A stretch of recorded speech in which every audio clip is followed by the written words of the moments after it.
Good evening, everyone. Please can I remind you that mobile telephones should be switched to silent during this meeting. Thank you. Please remain standing while Imam Mohideen leads us in prayer in both Arabic and English.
Thank you, Imam Mohideen.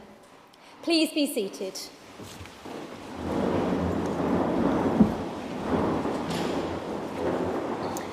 Right, apologies for absence have been received from Councillors Beardmore, Costello, Pearce and Reid. Are there any other apologies? Councillor Affleck.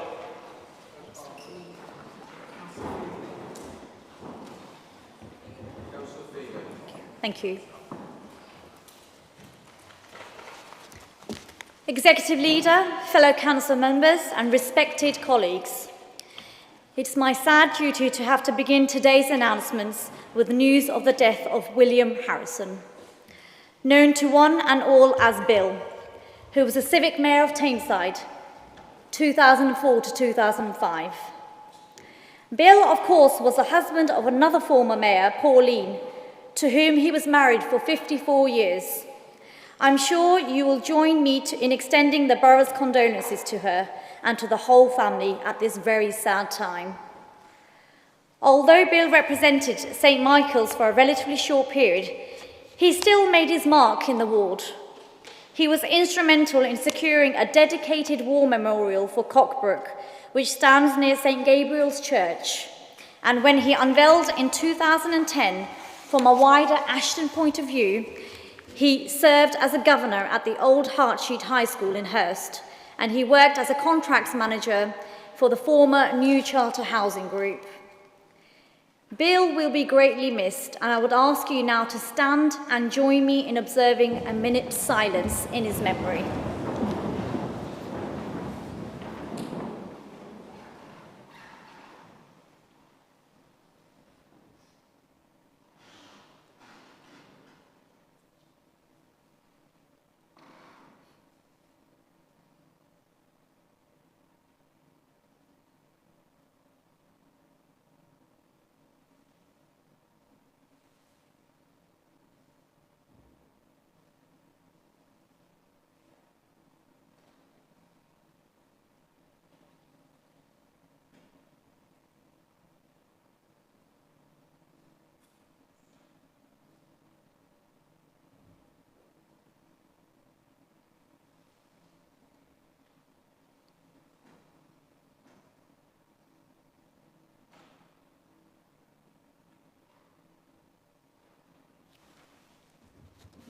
Thank you.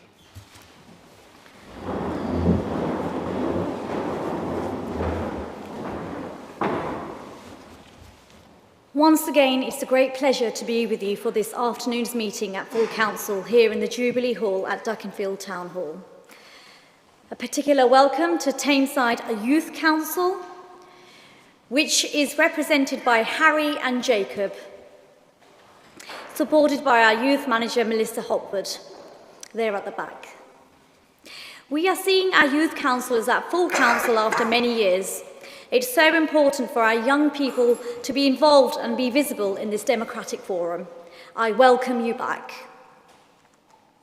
Since we last met almost 3 months ago, I am happy to say that I have maintained a very busy schedule, meeting lots of our borough's residents and gaining a greater understanding of what they do and the many ways in which they give their time so freely and willingly to serve our community. Culture has been very much at the forefront of my activities, and last month I was able to attend the incredible WE Festival, which celebrated Stalybridge's heritage and the continuing importance of our high streets. It was amazing to see so many dancers and musicians, so much colour and food stalls, helping our small businesses, and of course the larger-than-life-sized puppets. The night before, I had the chance to get a taste of Stalybridge Street Fest and could immediately see why it has become such a popular event over the last 2 years, attracting hundreds of people into the town centre. I managed to speak to every food stall. It's really important to lend our support to our small businesses. This week, I'm looking forward to attending Fridays on the Square in Ashton. Judging by the inaugural event in September, it promises to be another very enjoyable and successful evening. In a similar vein, I had great fun at the steampunk event hosted by Portland Basin Museum, which attracted almost 1,000 visitors. For those of you who don't know, steampunk is a representation of the future as someone Victorian expected it to be, but with a futuristic twist. My cultural experience hasn't entirely centred on food. There's also been plenty of music and fundraisers, including seeing Tameside Festival Chorus perform a concert of sacred music at Albion Church in Ashton, and attending Tameside Voices Community Health and Wellbeing Choir's 10th anniversary at Hyde Central Methodist Church. I am particularly keen to embrace our borough's diversity and the many communities it comprises. I have attended the induction of Reverend Carol Schofield as the new parish priest of St. John's Hurst. I have been to the summer fair at Duckinfield Moravian Church. I've attended a dinner hosted by the Bishop of Manchester, the Reverend David Walker, who was born and brought up in Mosley. I attended the Royal British Legion's annual service. I've been to the Hyde Mellah and entertained guests from Mirapur Council in Kashmir, the Urdu Global Network, and the Association of Pakistani Physicians and Surgeons of the United Kingdom Foundation. I'm helping to put Tameside on the national and international map. Supporting charity plays a huge role in the work of every civic mayor in Tameside. Since July, I have been to a snookerthon for Forget Me Not Buddies, a dementia charity. I've visited Fido Nido, a charity dedicated to eradicating hunger. I've also had the absolute privilege of cooking 150 meals, chicken jalfrezi to be specific, for the homeless who visit Pauline Town, one of my chosen charities. Together we shall overcome. I also met Sharon Potts, a remarkable woman who walked, one sec, I've lost my, who walked from Hyde to North Wales to raise funds for Frances House in memory of her nephew who had brain tumour. I've also been to Anthony Seedon Fund cycling fundraiser, where I myself got to cycle after many years. Denton South councillors kindly arranged the big walk around Tameside, which I am very grateful for. I thank MP Andrew Gwynn for joining. All funds raised will go towards my charities. My consort and I realised my small wish, and we were able to visit the Children's Ward Hospital at Tameside Hospital. Thank you to every member of this council who donated a toy. The children were thrilled by the visit and toys, and has no doubt created an everlasting memory for them. As a Mosley councillor, it was a great pleasure to help St George's Primary School celebrate its 150th anniversary. I also visited the Vale, Tameside's capital of culture, on its 2nd birthday, and to play my part in the Heritage Open Days, which were part of Tameside History Festival. Mosley is my home, but I proudly refer to Tameside as my home. It was a great honour to follow my predecessors in being installed as the President of Tameside Scouts, and in that capacity to chair the annual meeting of the Tameside South Scouts. As well as events, I have been proactive in my role. It's about making a difference in my tenure. I've worked in partnership with the police, the Fire and Rescue Service, St John's Ambulance and Tameside Hospital. I have lots of ideas, and together we have been able to create projects to tackle significant issues close to my heart. One example being violence against women and girls. I specifically set up a visit to Fairfield High School for Girls to gather perceptions with the police. We worked together and made things happen. As you have probably deduced from the work I have conducted, and believe me, there is so much more, I have thoroughly enjoyed representing the borough. It has been an honour to meet so many people who do so much for the Tameside community, and an honour to put Tameside on the map. In conclusion, I would like to thank my consort, Dr. Parvez, for his support, and of course my Deputy Mayor, Councillor Betty Affleck. That brings me to the end of my announcements. I now hand over to the Chair of Council, Councillor Joe Kitchen. Thank you.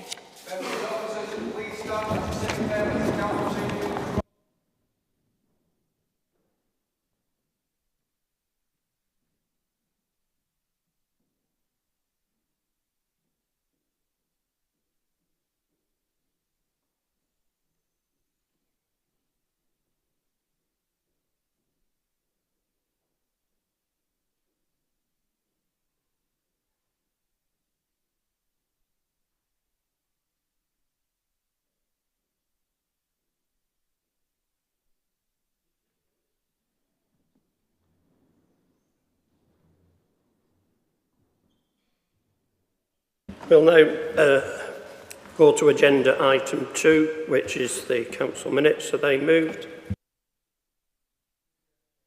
Is it seconded? Sorry.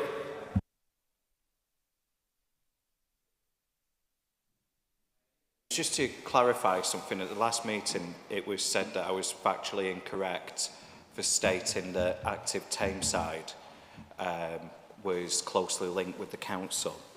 However, if you go on the Charity Commission website, in its governing document, it does say that the charity's objects are to provide or assist in the provision of the facilities for recreation over leisure time occupation for the general public in connection with the Tameside Metropolitan Borough.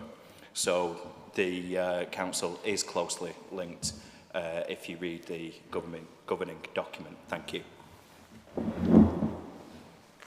Thank you for that.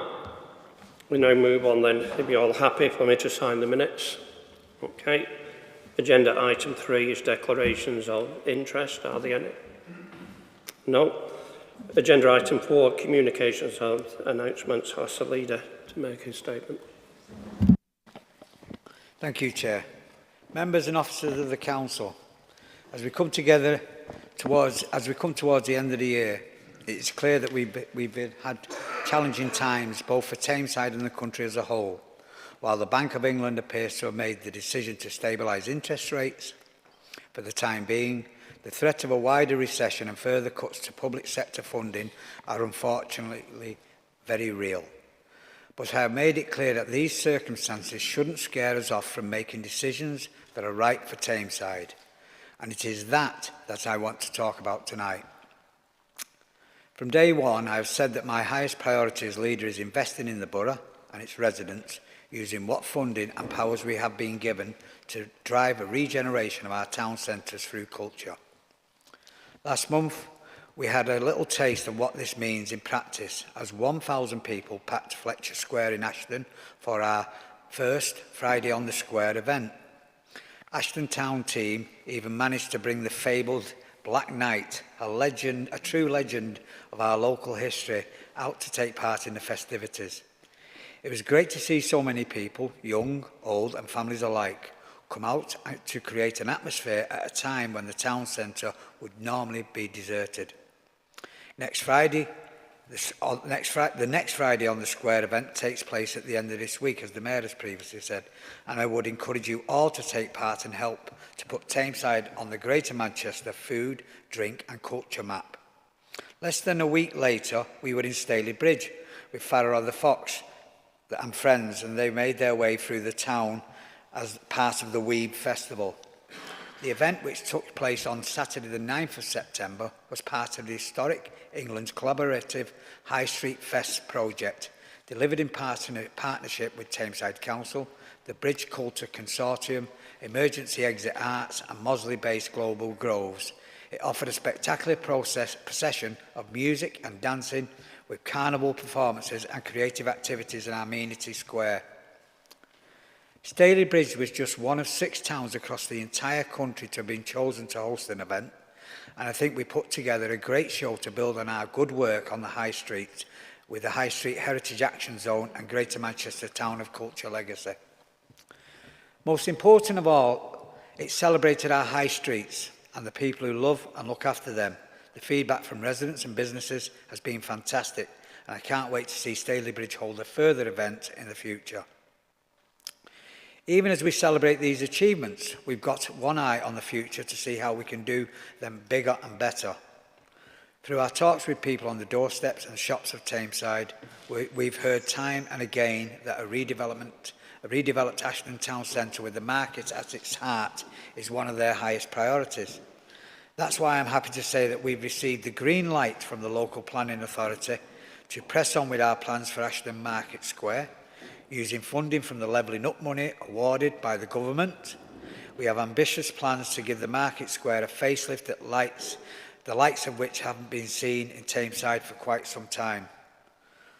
Nor are our ambitions limited to just the Market Square, as public space improvements on Fletcher Square, Bow Street, Warrington Street, Market Avenue, Wellington Road will improve the surrounding areas.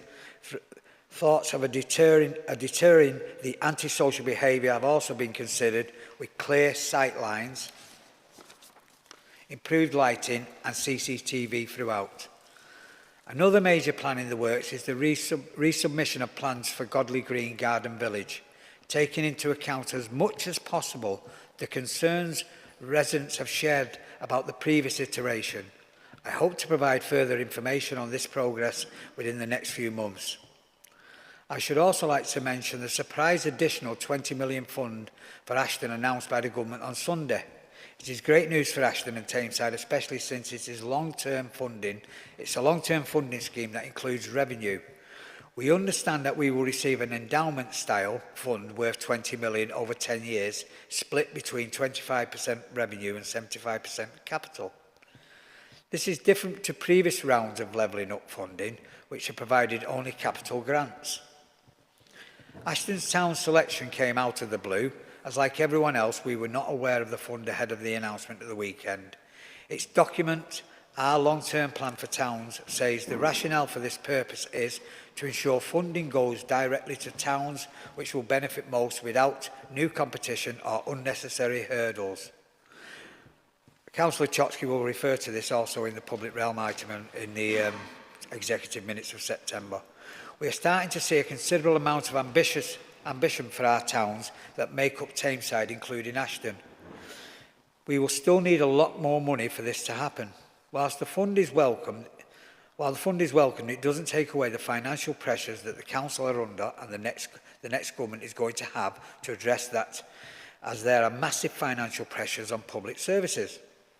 Late summer is always the exam result time. I want to take the chance to offer my congratulations to Tameside students who achieved success on results day and are now taking the next step in their young lives. As well as the exams themselves, the students of 23 have had to face up to the challenges of disruption to their education caused by the coronavirus pandemic. I know that officers from the council, local schools and colleges have gone the extra mile to support their students through the unprecedented times, putting in place the right pathways to get them into further education, work or training. I want to put on record tonight my thanks to them for their hard work and to wish all Tameside young people the very best for their future. On a related note, I'm sure everybody is aware of the serious concerns at the moment around the use of reinforced autoclave or aerated concrete or RAC in many schools many school buildings around nationally. Due to an unfortunate and avoidable lack of investment over decades, many of these are now at the end of their life and may pose and do pose a serious threat to public safety from collapse or other structural defects. Let me reassure you that a previous survey conducted by the Council in 2019, which has since been repeated this summer using external surveyors, has found no instances of RAC being used in local authority maintained schools in Tameside. That being said, this entire episode has reinforced in my mind the need to make the case forcefully and with weight of evidence behind us for investment in our vital infrastructure and public realm. A penny of prevention is worth a pound of cure.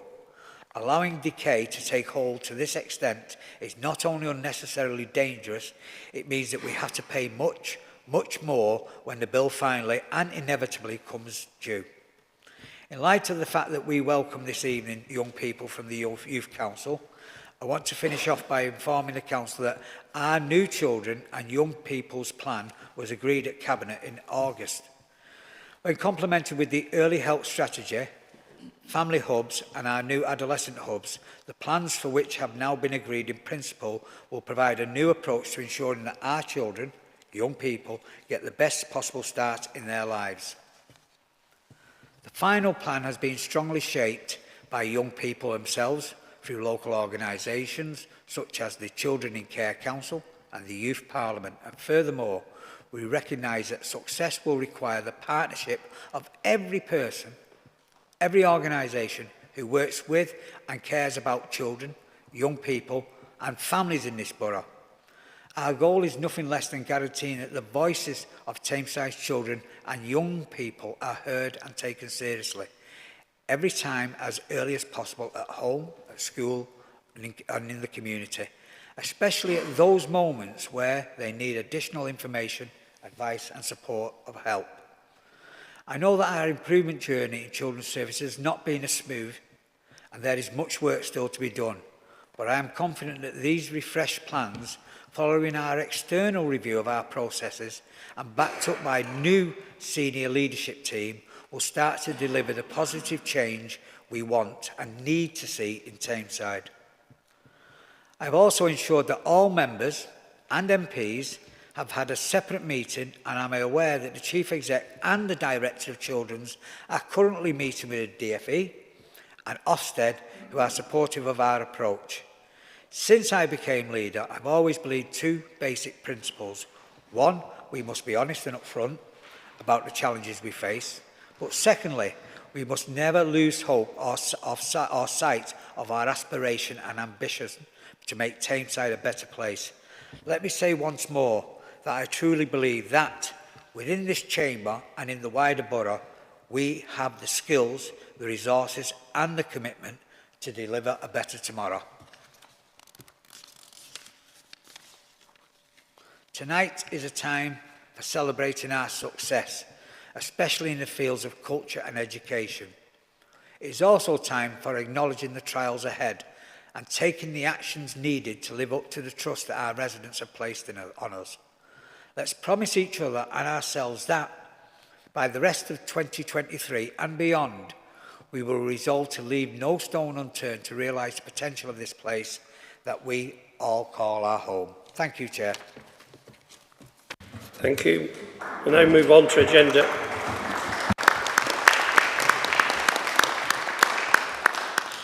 We'll now move on to agenda item 5, the Council's big conversation. There are no questions. We'll now move to agenda item 6, meeting of the Executive Cabinet, held on the 26th of July, 30th of August and the 27th of September. Are they moved? Move them, Chair. Seconded. Or comments, Councillor Chorsky?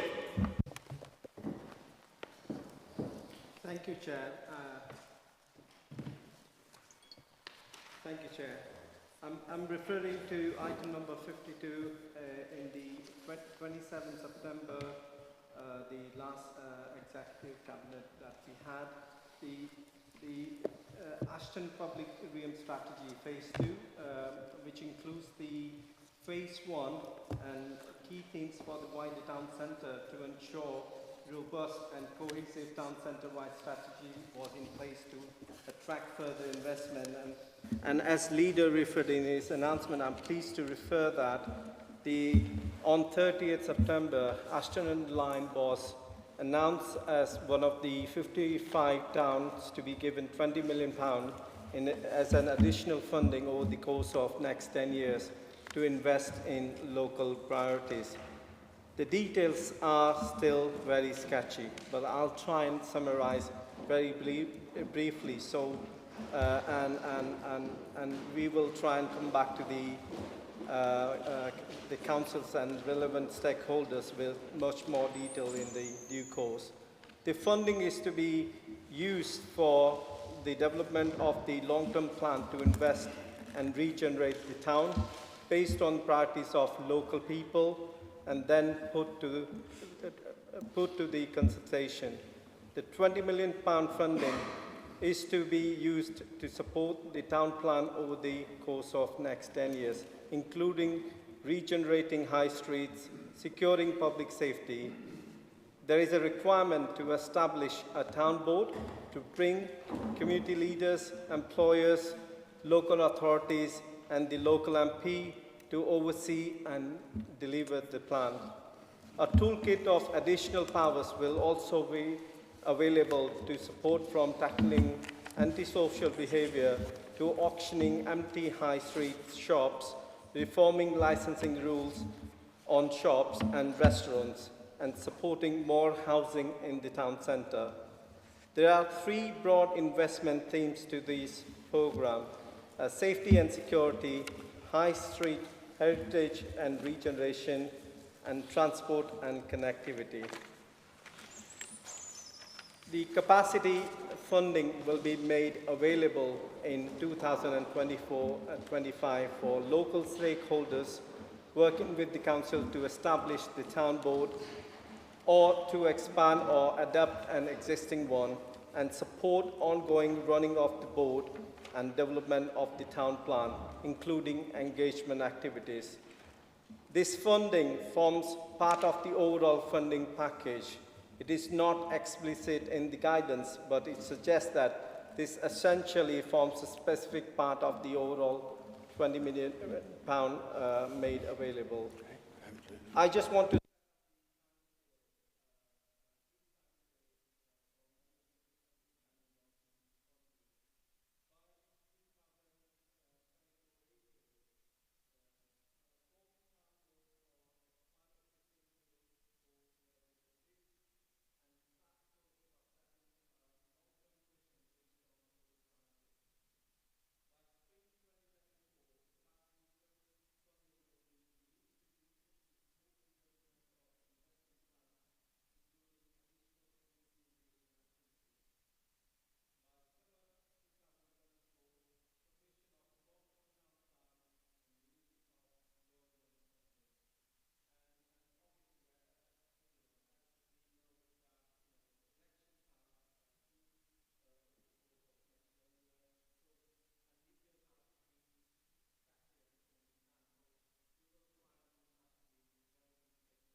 Thank you. Councillor Dickinson.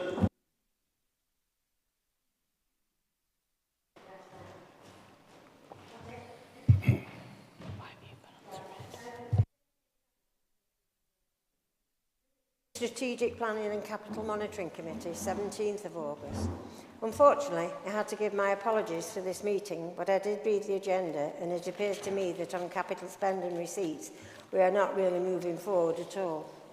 I remember ex-councillor Ryan telling me categorically that this council would have 15 million in receipts by March 2023. Well, obviously that never materialised. This is when we used to get sporadic reports on asset management. Since then, a new asset management panel has been set up and appeared to be very informative. But just recently, 2 meetings have been cancelled from lack of reports, and the last one I went to, there were sites that had been earmarked for sale from 2020, and absolutely nothing done about them. Strategic planning, capital monitoring, capital outturn. Approved and earmarked schemes already in the programme for future years were reliant on 14,853,000 of capital receipts and reserves. Therefore, securing capital receipts will be vital to ensure the programme can be funded. I think at this moment in time, with the receipts of 450,000 for this year, and meetings being cancelled, the 14,853,000 isn't looking to be on track. I'm asking, will it be on track? Capital Projects Report, Stalybridge Town Centre, 2.11, Heritage Walk and Public Realm. The works on Market Street started in October 2022, and the shops on Market Street really lost out on the run-up to Christmas shopping. Apparently, there was no compensation for highway works, so they had to take the loss. It is now October 2023, and looking at the works to be completed, the same thing is going to happen this year. No retail business can afford to lose out on 2 years of pre-Christmas shopping. So can I have an assurance that the work will be completed by the latest November? Most of the projects on the strategic capital monitoring are behind schedule and therefore costing more due to inflation. The let procure but only seem to use Robertson's. Do they ever go out to tender for other companies? I ask this because Robertson's put in costings for the Civic Hall roof with a cost of 13.4% for inflation. Looking at the government website, build and maintenance inflation, April 2023 is 10.4%. By August this year, for new build, it rose to 11.8%, but repair and maintenance went down to 5.5%. A big difference, whichever title it comes under. Thank you, Chairman. Thank you. Councillor Chadwick. Thank you, Chair. I'd like to rise on page 28 of the executive minutes regarding the old Hyde Library building on Union Street. As there were no sufficient bids and a leading supermarket that was rumoured to have been interested has now pulled out or offered less than what was expected, that sale has now unfortunately not materialised and the building is back on the market. I therefore welcome what it says in the report about retaining the facade and redeveloping the building into family homes. And I wish to emphasise family homes. One that I have voiced my support into happening with the library building, as it is a brownfield site and is too far gone to be saved. Any councillor that has been inside that building will know that. Homes is what the Hyde Master Plan should deliver, as well as bringing in new businesses and redevelopment of the town centre. The homes that will hopefully be built or redeveloped into the town centre by redeveloping old buildings such as the library building. Now turning to the Hyde Master Plan. At the very heart of that plan is Hyde Town Hall and maximising its uses, and whilst I welcome the £40 million that has come from government into the borough, £20 million levelling up and another £20 million for the Ashton Mayoral Development Zone, it's seemingly always blooming Ashton that receives investment at the detriment of other towns. I know props are not allowed in Council Chair, but if you can let me extend my hands as a proverbial begging bowl and ask the exec leader to discuss with the powers that be that seeing as Ashton is receiving £40 million of government funding, can Hyde Town Hall kindly be given £12,000 to fix the Town Hall clock? Thank you. Councillor Fitzpatrick. Minutes of the Executive on the 26th of July, item 19, the forecast outturn report, and item 30th of August, item 33, strategic planning and capital monitoring. On item 19 of the exec on the 26th of July, on the forecast outturn report, I note there that in February we set a budget of 221,397,000, which was passed by this council. I also note that at that same meeting the Tory group moved no increase in council tax and cuts in the budget. Now, with the 221 million, we've got mitigation of £9 million. If we'd not raised council tax, that would have been far greater and we would have been in a real problem. But I noticed that on that same meeting, the whole Tory group voted against the council budget. So moving forward to the 30th of August and the capital programme, proposed highway maintenance programme. Within that, there's two streets in my ward that myself and Councillor Shibley have asked for resurfacing, Higham Lane and Mill Lane. Both are going to be resurfaced by this council out of the budget that was voted for by this Labour group. Now, I noticed Councillor Chadwick's put on his Facebook that he pushed for Higham Lane to be resurfaced. For somebody who votes against the council's budget, how can he ask for anything to be spent? He's voted against the spending proposals of the council and then claimed that he's got that road into the capital programme. He's also claimed that Welch Road, which will be resurfaced, he got in the budget. If you're not voting for the budget, you're not agreeing to spend that money, how can you claim where that money's been spent? Now, Councillor Colburn's cottoned onto this, and she's claiming that she also has had money spent on highways maintenance. She claims she got the painting outside Godley School redone. She voted against the budget. How can you say you've had spend done from this budget when you voted against it?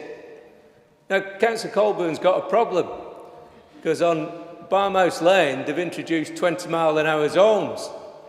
Now, we all know that the Tory government are opposing 20-mile-an-hour zones. Now, this is something that this council has pushed for, because it saves children's lives.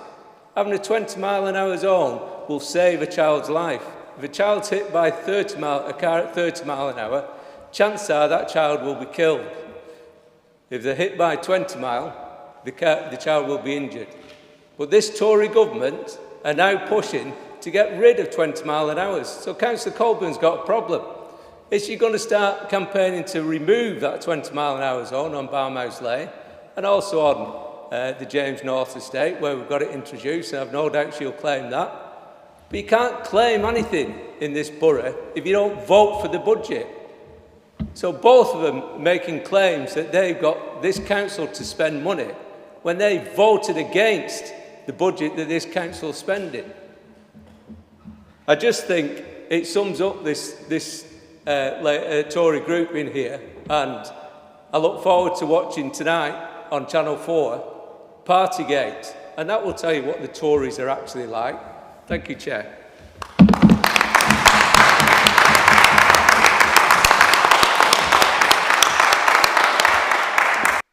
Councillor Billington.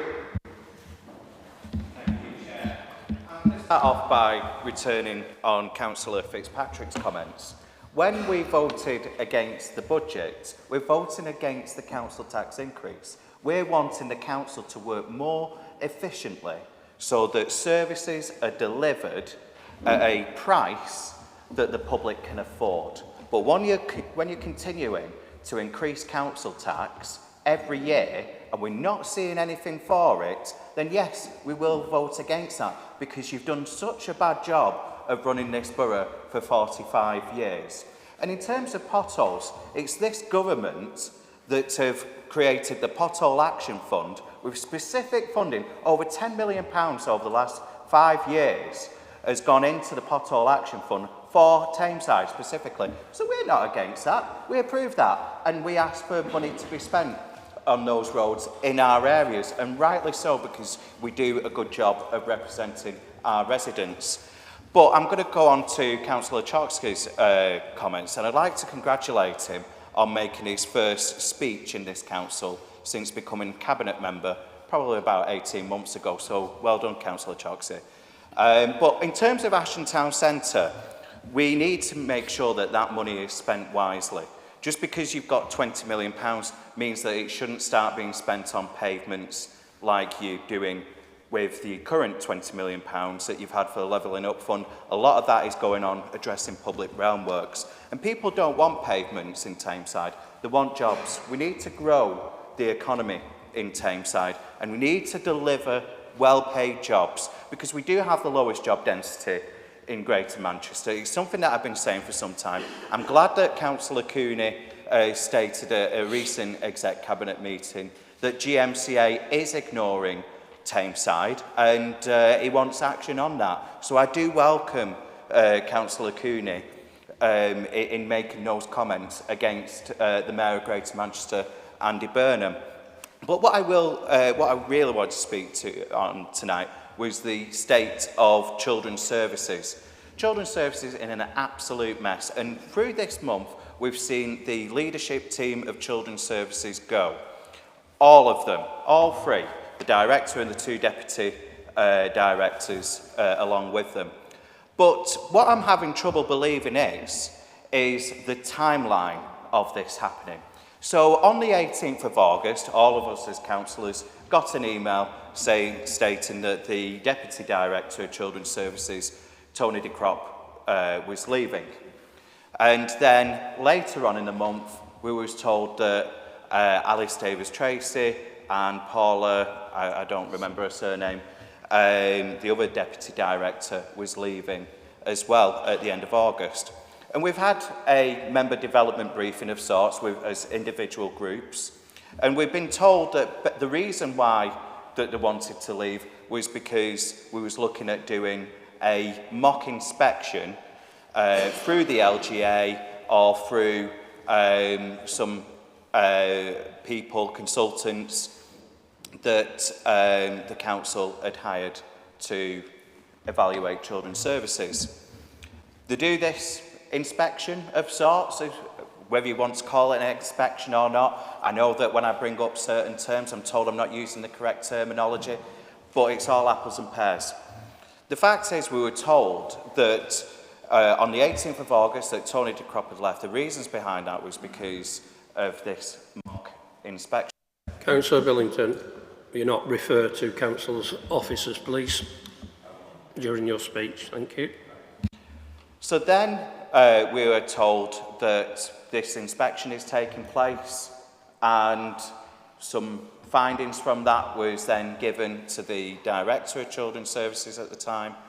who didn't agree with it. They then went on sick and ultimately ended up leaving the council.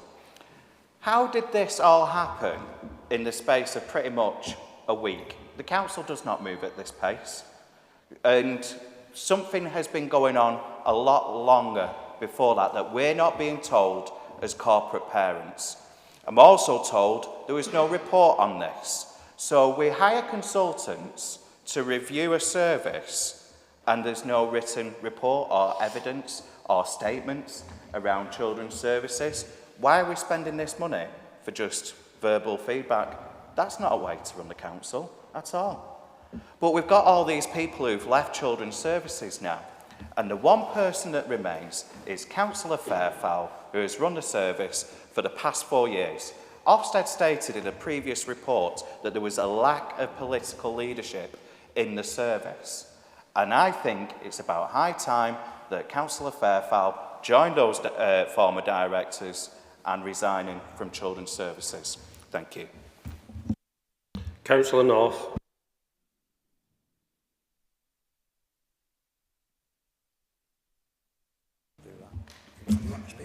Thank you, Chair. Thank you. Just before I go on to the other points, just to reflect on what Councillor Fitzpatrick has just said. Councillor Billington is saying that he voted against the council tax rise and the budget because he wanted us to work more efficiently. I think if you look at the media recently, you will see that councils up and down this country are having to take drastic measures in order to balance their budgets. It's clear that the financial resilience of councils is at stake. Here in Tameside, since 2010, we have had to make £187 million worth of savings. And that equates to £688 per household being taken away from the people of Tameside. Moving on to the other points, on the capital receipts, obviously I was not part of the conversation that Councillor Dickinson had with Councillor Ryan, but I do remember that at one of the first strategic capital and monitoring panels I attended, this question was asked, and I explained that capital receipts don't all come within that year. They are spread over years. So I didn't say that they would all be within that year, and I don't think any of the officers there expected that was going to be the case anyway. In terms of the asset management panel, when it was established or re-established, it was clear that it would only meet when there was business to do. And that's the reason why the last meeting was cancelled, but I expect a bumper crop in October. And we are, of course, working on streamlining the process for disposals within Tameside, and we are putting a new team in place to actually undertake that work. I'll leave the rest for the leader to answer on Hyde Library. Councillor Robinson.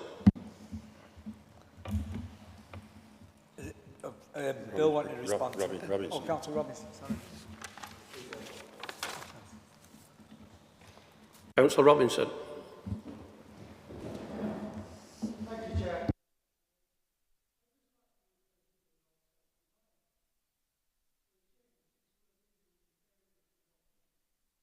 We're the ones that were prudent, where councils in the south, including where the King lives, they're all borough of Kensington and Maiden, bankrupt. We're not going to be bankrupt because we are prudent and we increase the council tax. As we're informed, we have to. Thank you. Councillor Roderick. Thank you, Chair. I'd like to speak as the Chair of Children's Services Scrutiny. I'd like to impress on members that We need to work together to make sure that the priority for all of us is the welfare of the children in our care. We cannot treat this issue as a political football, and we can't seek blame for political gain, because that is no way to ensure that kids are safe. We must work together, irrespective of political colours or personal agendas, to ensure that we can be honest and open about the challenges that we and the children we care for face. It's important to understand in this conversation that our services are not acting in a vacuum. We are under the magnifying glass of Ofsted. Everything that has happened over the past few months has been in consultation with Ofsted, and they are the final arbiters on our performance. We also have our DFE advisor, and where either of these advisors have asked for more resources, they have been given. Where we've found issues arising, changes have been made to deal with them. And this is not, of course, to understate the size of the challenge that lies ahead to ensure that the children we care for can have the outstanding care that they absolutely deserve. And no one can be in any doubt that we have to deliver this with far greater pace than we currently are. Part of this has to be developing a robust overview of the service to ensure that there is no single point of failure. And as a panel, we do recognise that scrutiny has work to do on this, that we can help guide this journey far better than we perhaps have been already. And we are working to identify best practice from our neighbours. We're also providing training to panel members to ensure that we are better equipped to scrutinise the information that is put in front of us. And we're also working with the new director to ensure that we have high-quality data that we can scrutinise.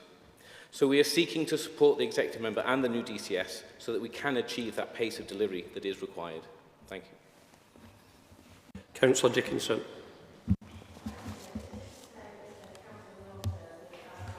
Was meeting if and when there was business. Well, why have I got dates in my diary every month until next April? If it's only meeting if and when there's business, you think that the dates will go out then? Thank you. Councillor Fairfelt. Thanks, Chair. Just what arised on the statements on the children's services. Thanks, Councillor Roderick. Absolutely, wholeheartedly agree with everything you've said. So, what we have done, as we said, all members have been briefed, including the local members of Parliament, and what we've also got not to forget, there's people who are getting out of bed every morning to do a very, very good job in Tameside for our children. What we've got to do is give that strategic direction, and we want our officers to actually implement that as well. Now, the officers are the professionals in this. They're the social workers and social work, and there might be one or two, but in our role here today, we don't get involved in that day-to-day business. The recent exercise was actually commissioned by myself and the leader, who managed to persuade the Chief Executive. We've been through the story in your briefings. But why did we do it? Because actually we wanted some further reassurance, really, that actually things were operating as well as we were being told. There's certain elements where things were actually operating. I think our improvement board, chaired by an independent advisor, was coming back with some issues, but generally moving in the right direction. That's what we were being told. However, what we didn't actually know was the quality of the cases, and that's what we wanted. We wanted some reassurance. So this is something we actually commissioned ourselves. Okay, if we'd have sat and waited, which actually we've probably done in the past, and look where that's actually got us, we've actually done something about it. We've actually commissioned people to come in, and it wasn't done in a week. You know, you've got to get these teams together. Their availability is not that, but that's what we did. It wasn't the answer we were expecting, but once we've got that answer we were expecting, we've had the conversations.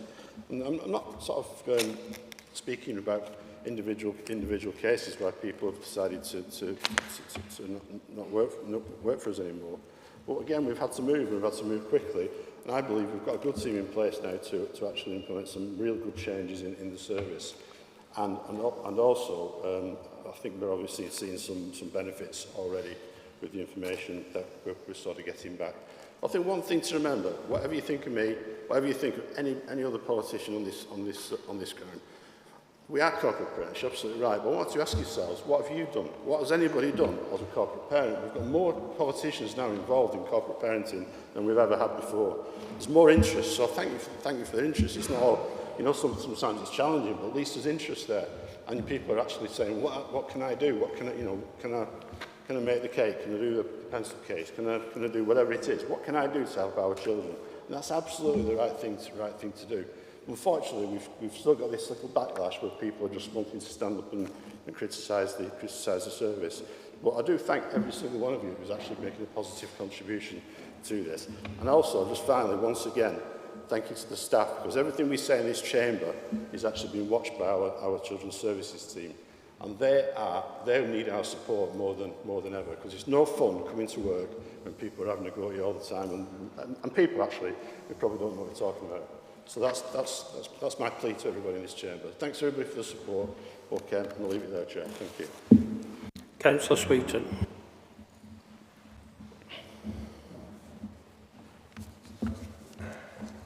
We on? Yeah. I know you only briefly touched on the business side, and I do appreciate that. And apologies, we've not had a regular catch-up like we have been doing. So, I just want to address this. There's nobody in this room more passionate about the manufacturing industry than me. I think you know that, and a lot of people recognise that.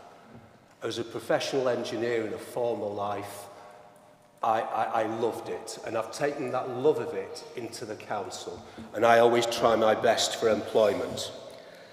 I just want to touch on a few things. It does give us an opportunity to just touch on things. 14 months ago in the borough, when we came in under Jed, we had no active Chamber of Trade within the borough of Tameside.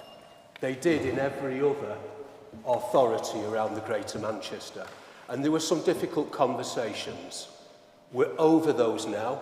We have a new chair. We are actively making progress on bringing the businesses together, valuing them, and we're having regular updates with the new chair of that. The newly announced mayoral development zone that we've put through the cabinet, fantastic opportunity to join St Petersfield down into the Moss with connectivity into the centre. The Moss is a prime employment site. I never ever want to hear that blue chip companies like Rolls-Royce are knocking on our door and we can't have conversations. That's not going to happen again. We want to bring that forward, we want to accelerate it forward. We're making fantastic inroads into forums for the small businesses and also the medium and the large businesses. We've separated those two. And just let me tell you the extent of the progress. My first meeting with the large and medium employers, we had 10 people in the room at Tameside Tech. 2 weeks ago, we had 100 people and businesses in the room at Duckingfield Golf Club. That's the rate which we're moving ourselves forward, valuing businesses, wanting them to relocate here, and making sure that we don't lose our industrial sites. I don't want those becoming residential. If it's a designated business site, for me, it remains a designated business site. And that's what we want on there for jobs, apprenticeships and futures with higher pay. Thank you. Councillor North, you wanted to come back? Yeah, I just, Councillor Dickinson, I just wanted to say that by way of explanation, the dates are in the diary because if we tried to just put the date in when we needed a meeting, it would be chaos trying to get everybody together. And I actually want to apologise because I missed your point on the LEP. And the LEP does act, as does STAR, as a procurement platform and will go out to competitions where they're necessary. Thank you. Thank you. I'll now ask Councillor Cooney to respond. Yeah. Councillor, I'd certainly like to thank Councillor Fitzpatrick. Factual statement that he made there. I mean, you only do work if you've got money. And if you vote not to have any money, then you don't do anything. But don't take credit for it if you want to stand on the other side of the room throwing stones. So you're right, Councillor Fitzpatrick. Councillor Roderick, and you know, well done. Really is a point there. I'll get back to the children's one at the end. Councillor Sweeton on his part on the business and the growth of the business community, and Councillor Peter Robinson, as he said, we're not a council. I mean, some people were emailing us, will we go in belly or anything, when they saw what happened in Birmingham. But Birmingham wasn't the first one, and it won't be the last. You read all the stuff that's coming out from the Local Government Association. But I've got to say is that we are, and that's thanks to the team, and certainly thanks to the present Chief Exec, that we're in a situation that we won't be going belly, we won't be going bust, we won't be going to anyone. And we understand that, and we took, along with Councillor North, we took measures that started to address that very early on. And I've got to say, for all that goes on in this place, you know, we need to thank some officers for the work that they do constantly. A number of I'll get to Doreen's first. Doreen, I do meet with you, and I can't say too much on the Heritage Walk, but I've seen, and I wouldn't disagree with just some of the points that you're raising. I certainly would like to walk round there with you and have a better discussion with it, rather than do it here tonight. Would that acceptable? And you've been answered. I spoke to you privately about Robertson's, but Councillor North has also given some assurance there. But again, it's a further discussion at some later date. Councillor Chadwick, you know, I'm pleased this is raised, because in my own area in Droylsden, they kick off all the time, which is right, and I would. What I see is there's £20 million going to Ashton again. I get a letter on Sunday night from another minister, another 20 million going to Ashton. What do people say? Yo, Jed, you're a Droylsden councillor. What's going there from the... We're not giving this money. This money is being directed to us with an instruction. I don't have a problem with it, 20 million going to Hyde. I wish it did. But we were instructed that it went to Staley Bridge. And if you remember, you were that pleased when we got 20 million for Ashton. The Tory members were stood on the steps of the town hall, waving about it. But it was prescribed where it can be spent, how it can be spent. So you can't even spend it outside of the market area. And people will say, Jed, we did it 10 years ago. Well, I'm not being funny. The decision to do it now has been given to us by someone who sits in London. Now, someone from this part of the world may have said the market needs doing, and I think it does. Because we've got to look at regenerating how businesses want to come in and survive. And it's important for the traders that there is a vibrant marketplace there. So we have to look at it. So I'm not critical of anyone wanting to give us 20 million. I would like that to go 20 million to Hyde. I would like 20 million to go to Duckingfield and Denton and Droylsden and Audenshaw. I'm quite sure Mosley as well. Is there anyone I've missed? Longdendale. But do you know what I mean? I would like that to happen. I think we all would. But when the government says, here's another 20 million and it's going there, for some reason they've done it. It was an email we got on Sunday night with the letter from the minister. And I hadn't wrote to him. I've not wrote to him. And said, oh, look, we're a bit short in Ashton again. Can you give us another couple of quid? Or there's a clock that needs doing. The clock, actually, I'm aware of the clock because Councillor Betty Affleck and Councillor Fitzpatrick, Shibley and others, you're the first time you've mentioned it. I'm not saying you haven't before, don't get me wrong, but to me, they've mentioned it constantly. And I get it, because it's a monument. You know, you come up to it, you want to see that the clock's working.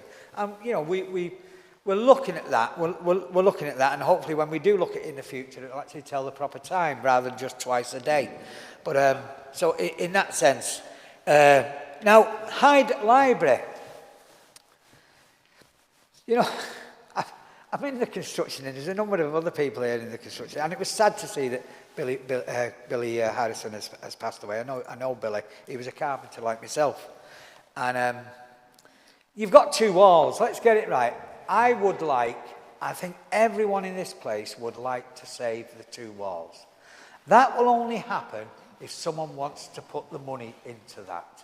Because we went round that building, and you've got to say, you know, it's had its problems, hasn't it? It's cost us a shed load by just sitting there. So whatever happens, something needs to happen. Now, there are people coming to us and saying they want to take it over, but can we give them another £1 million or £2 million? Well, that's not going to happen. That's not going to happen. But what we will do is work with people. So it's gone back out. Now, there's going to be a mixture of bids that come in from that from all sorts. And one of the areas may be that it's for housing, you know, industry. Dave's challenging it. It's a brownfield site. Can it not be for industry or whatever? But it's going out to the market. And hopefully then we'll get more realistic bids and we will bring in more money for it. But more importantly, that whatever it does, and it may be bigger houses in Hyde because they're needed, but there's a community around the Gridiron. It may be it's a shopping place, it may be a load of houses, it may be some nightclub, I don't know, or it may be an engineering business, which we want, and Hyde has a history of that.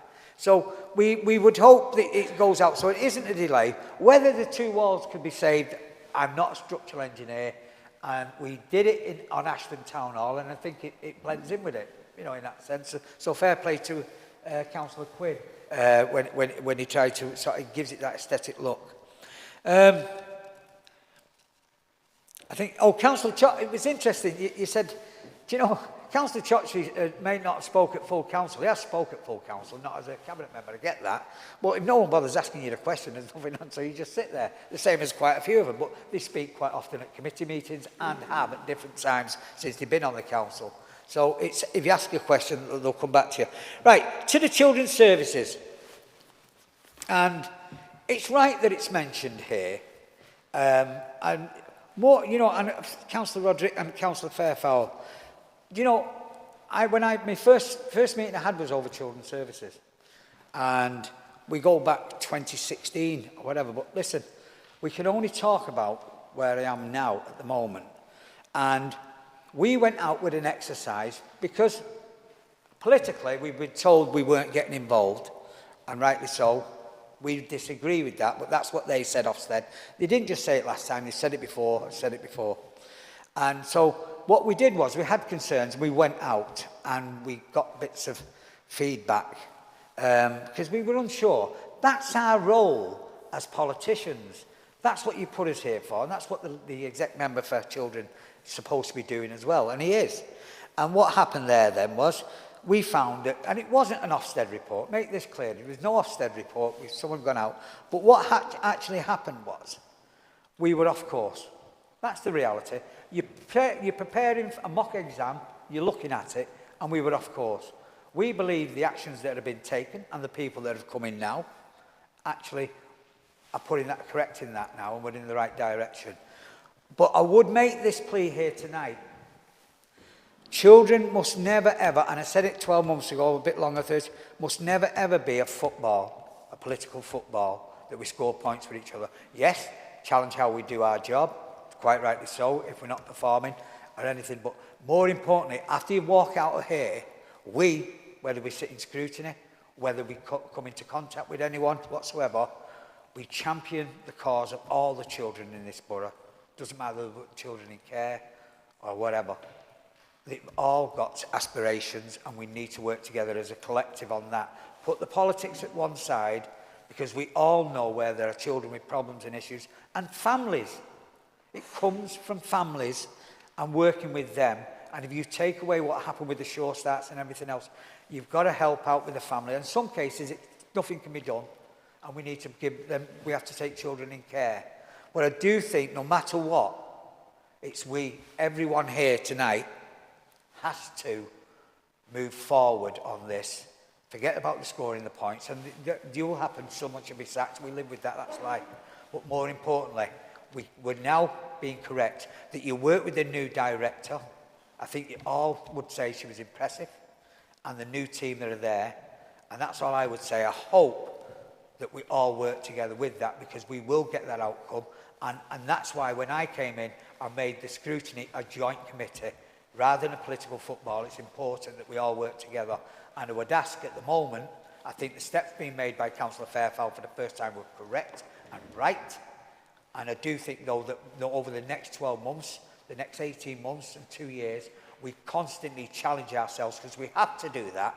Because no matter what, whatever happens, will happen with children, but it's important, are we aware of it? Are we on top of it? Have we got systems in place? And I believe we're now going to go down that road correctly, and that's the right way to be. I think I've answered everyone. I don't know whether I missed anyone. Have you answered you, Bill? You did. All right. Thank you, Chair. Thank you. The 3 sets of minutes have been moved and seconded. All those in favour that we receive them, please show. Thank you. That's we now move on to agenda item 7, which is a meeting of the Standards Committee. Is that moved? I'll second that. Any questions or comments on them? No? We'll move on then to agenda item 8, meeting of the overview panel. Are those seconded? Yeah. Any questions or comments on them? No? You all agree to accept them? We'll now move on to agenda item 9, Democratic Process Working Group. Chair, I can use it actually, and I'm going to hang out a bit because I missed it before. Councillor Billington stood up at the very beginning of the meeting, and we make this clear.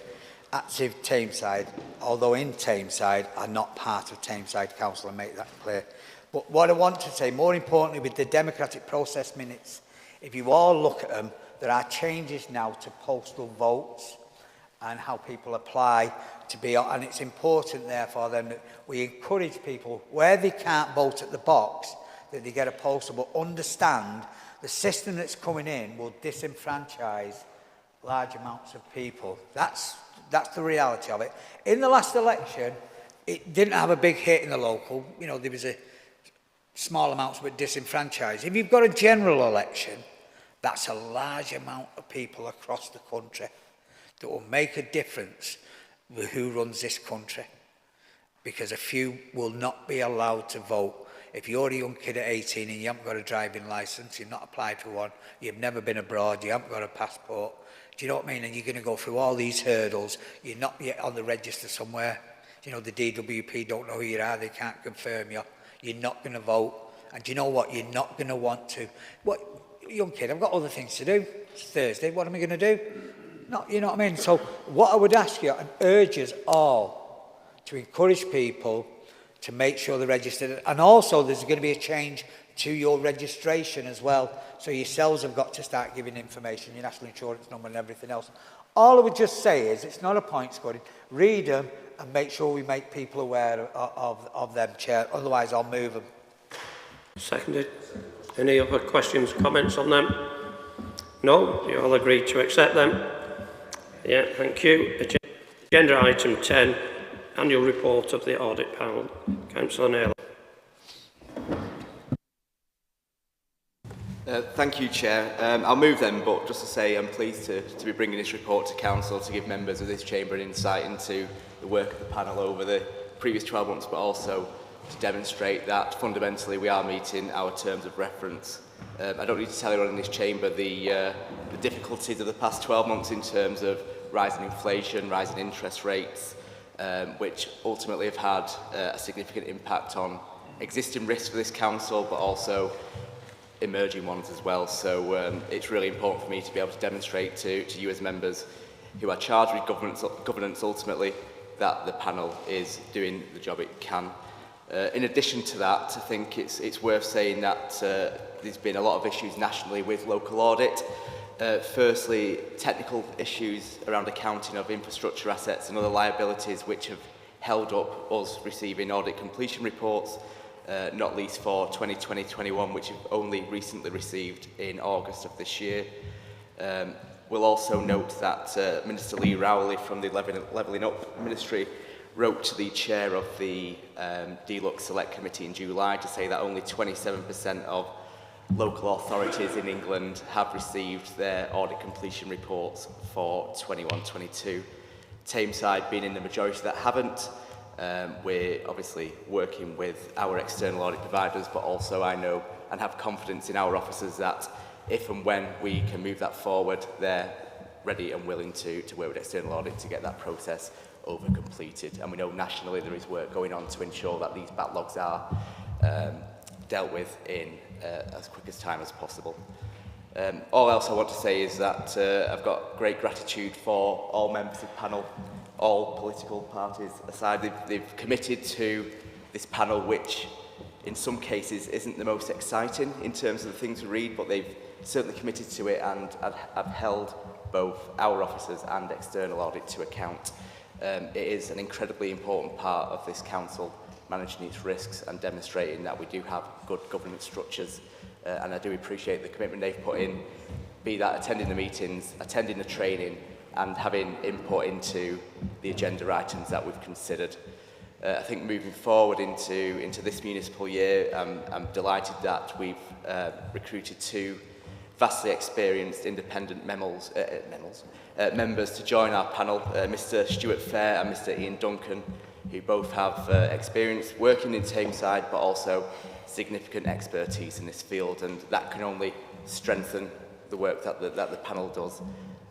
Finally, just a thank you to my deputy, I don't know where he is, there is Councillor Mike Smith, who's been a constant source of support, especially in challenging times when we've had to really take some things to task, which I won't bore you with here. I'll end up there. So I'll move that chair, and thank you very much. That's seconded. Any questions or comments of anybody? No? You're all happy to receive the report? Thank you. We'll now move on to agenda item 11, questions under standing order 17.2. I haven't received any. Agenda item 12, urgent items, there are none. So I'd like to thank you all for your attendance.